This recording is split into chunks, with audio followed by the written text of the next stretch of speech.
The Figma tricks you should know earlier. According to Google Material Design, most measurements align to 8 dp, because it can ensure that material design layouts are visually balanced. Smaller elements, such as icons, can align to a 4 dp grid. I am going to show you how to move objects and follow this 8 and 4 dp grid system.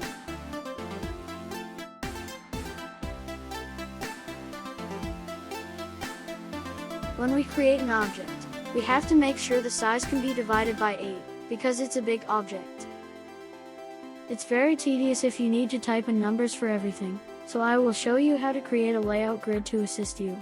Click plus icon to create a layout grid. Change the number to 4.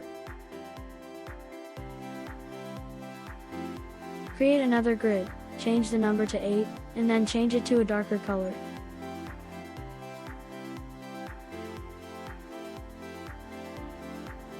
So now, when you create or move an object, you can know whether it follows the basic unit.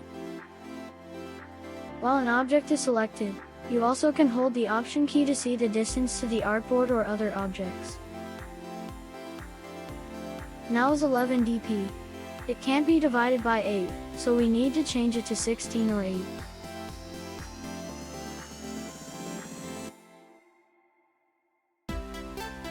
Let's try real UI components.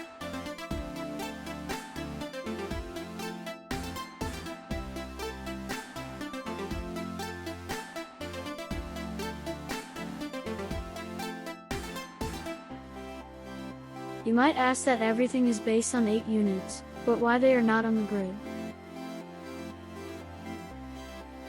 It's because the text line height is not based on 8. Let's change it. Now you can see the first button is on the grid now. I am going to copy the first text style to other text. For the next video, I will teach you how to copy-paste styles.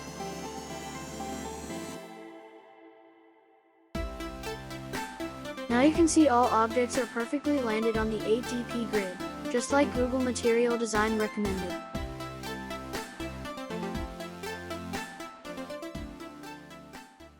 If you like the content, please subscribe to get daily Figma tricks.